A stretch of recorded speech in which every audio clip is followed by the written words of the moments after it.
You're listening to the Bearded Theologians podcast hosted by Matt Franks and Zach Bechtold. We hope you enjoy this week's show, and you can find out more about us by going online at beardedtheologians.com, where you can pick up a few t-shirts, listen to a few old episodes, and find ways that you can connect with us. Thank you for listening.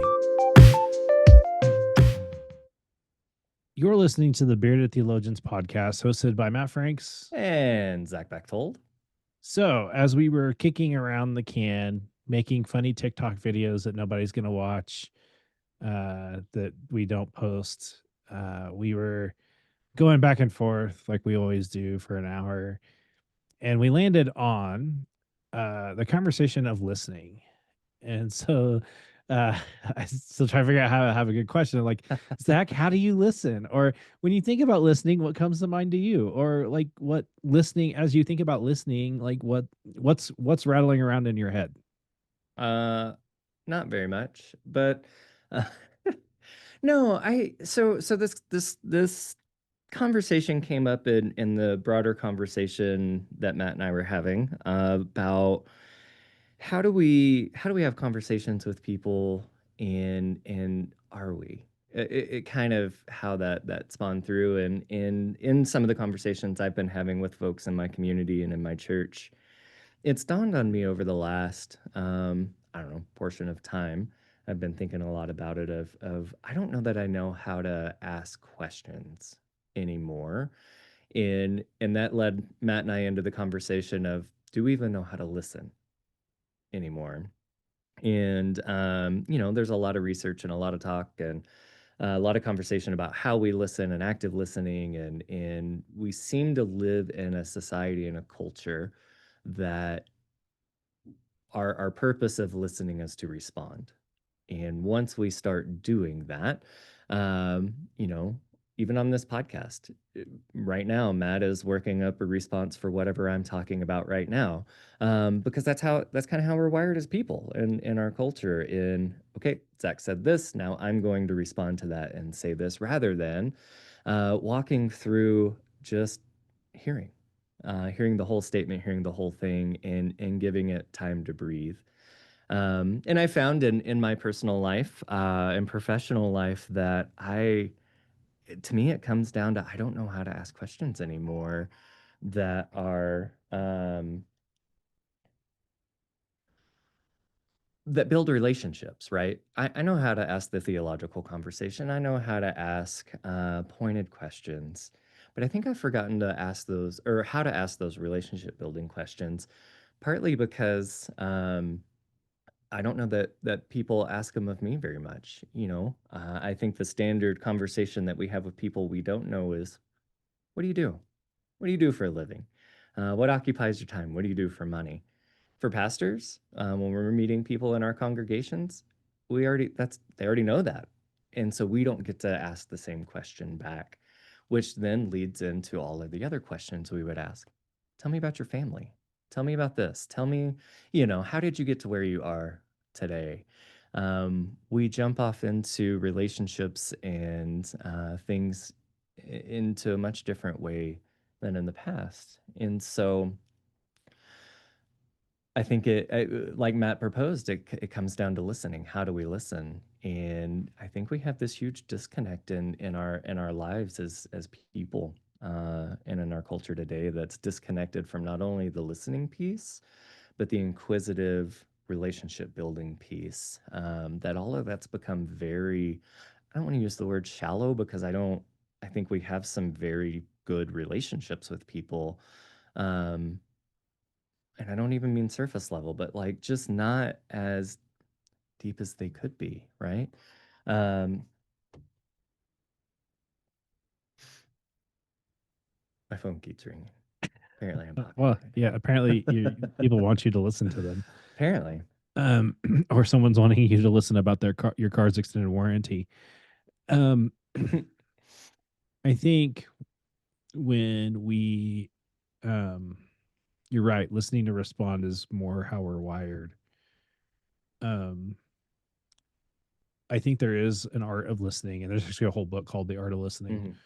Mhm. Um, And sometimes the best thing we can do to listen is just to acknowledge, hey, like I hear what you're going through, or um I hear these things, like um I hear you. Um and so how can we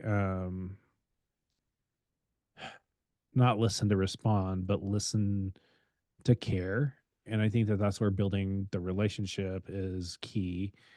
You pointed out that, like, you're right, like sometimes when we are in that space, it's hard to have that conversation. So what do you do? Like, what, tell me your life story. Like, we Mhm. don't craft those spaces to have those conversations. Like, hey, share yourself so we can know you better. Like, I think that there is some truth to that, more than anything.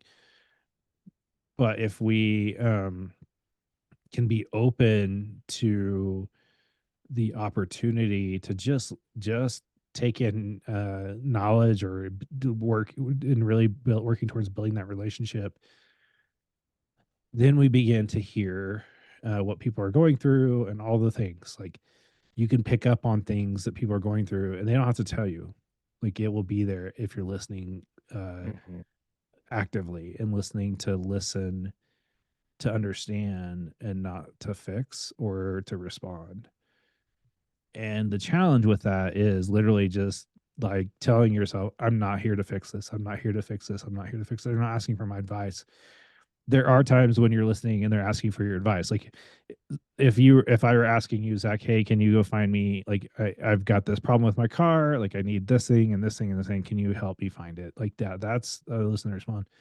But when someone is sharing with you something that's going on in their life, you don't have to fix them, unless you have that. I'd really bargain, unless you have that credentialing, you should not be trying to fix people. Right. Um, I think it's a gift, but I also recognize the credentialing that should be necessary. Like, the thing, people can have the gift but not be credentialed, and people can be credentialed and not have the gift. Like, I really, like, I Mhm. have witnessed that firsthand.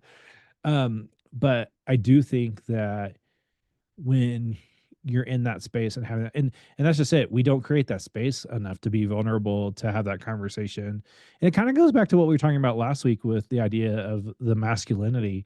We're not Yeah. providing a space for men to wrestle with, what does that mean. We're just allowing people to tell us, what does masculinity really mean, but we're not Mhm. really unpacking what does that mean to be a man in this day and age. Mhm. Like, I definitely think that those spaces of opportunity to have those conversations is key. Well, and maybe that's the thing. We make a lot of general assumptions about all people, right? Men, women, young, old, parents, not parents, all of the things where they're in this little group of people. This is how, we take those assumptions and generalities into our relationship building and conversations. And all the time, right? Like, I don't know, I hear people say all the time, just speaking about the church, like, "Oh, that's a little church out in the middle of nowhere. Surely they're not doing anything." No, actually, they're a really vibrant piece of their community and vital piece of their community. Um, they may be worshiping 15 people, but that's 20% of their community. That's huge, right? Like, that's a major thing. But we assume because they're a rural, smaller church, they can't possibly be vital, right? And I think we take that into our social circles too. Well, they're over here, they're this age group, yeah,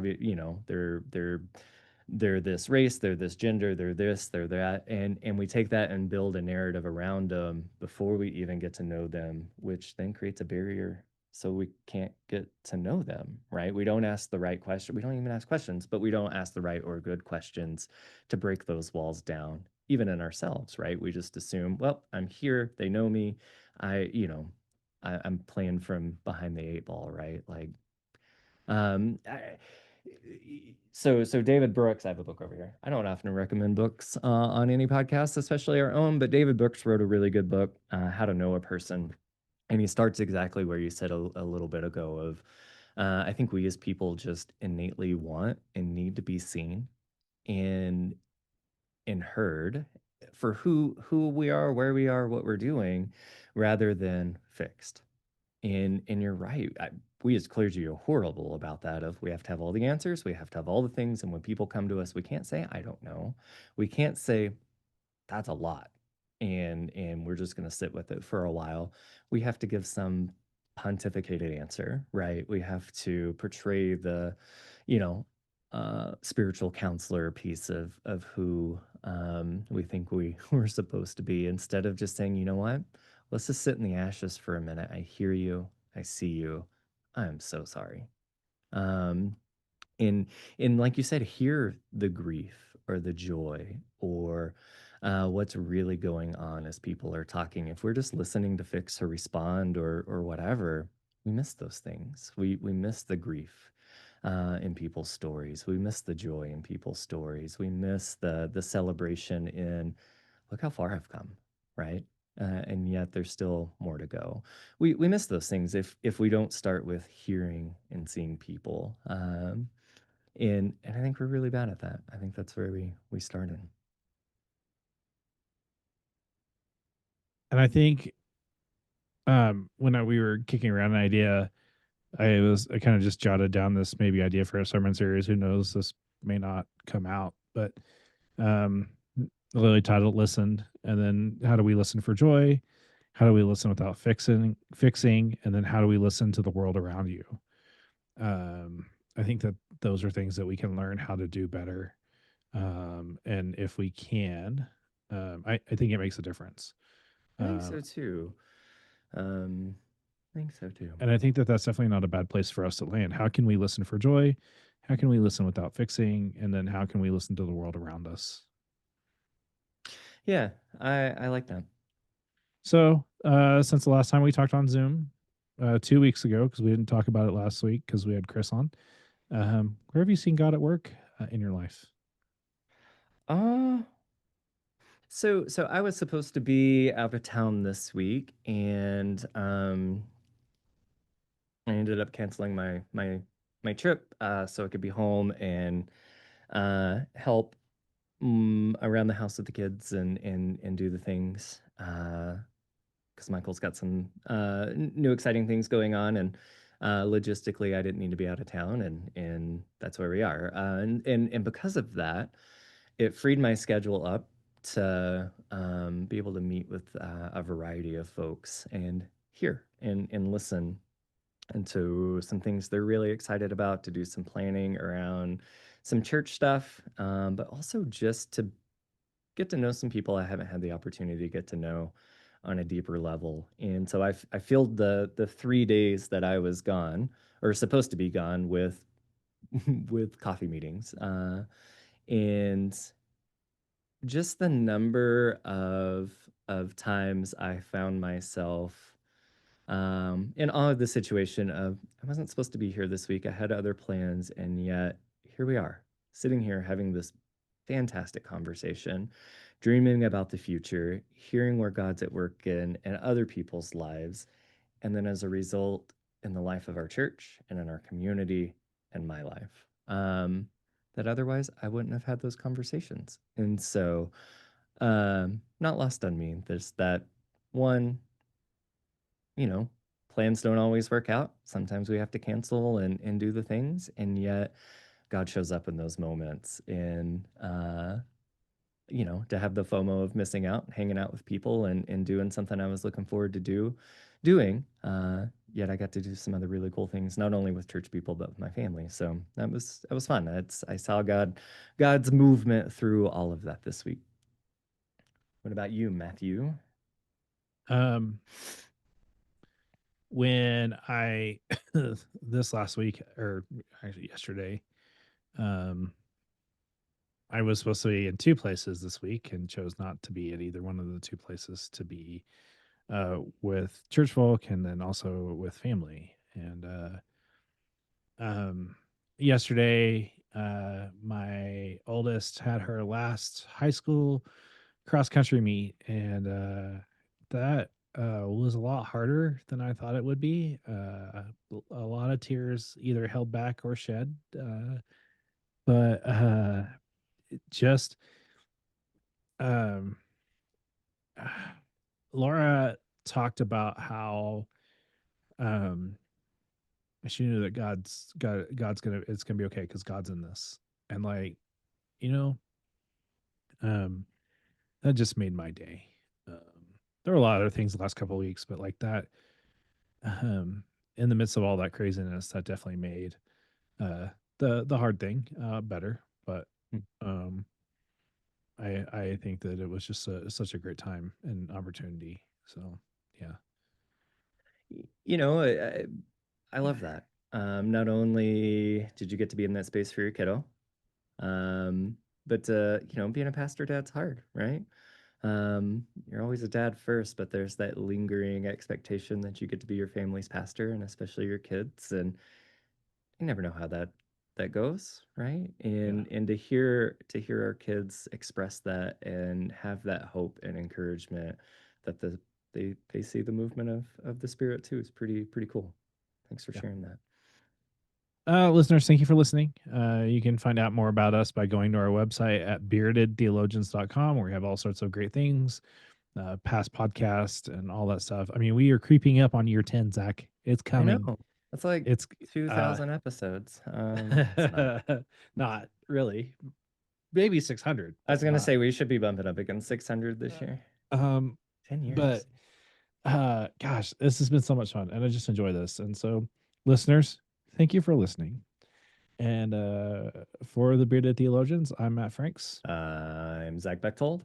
Thanks for checking us out. Subscribe and like this video and push that thumbs up. Thank you for listening to the Bearded Theologians podcast. Don't forget to like, subscribe, and share on all social media outlets. You can check out old episodes and more information at beardedtheologians.com. Thanks for checking us out.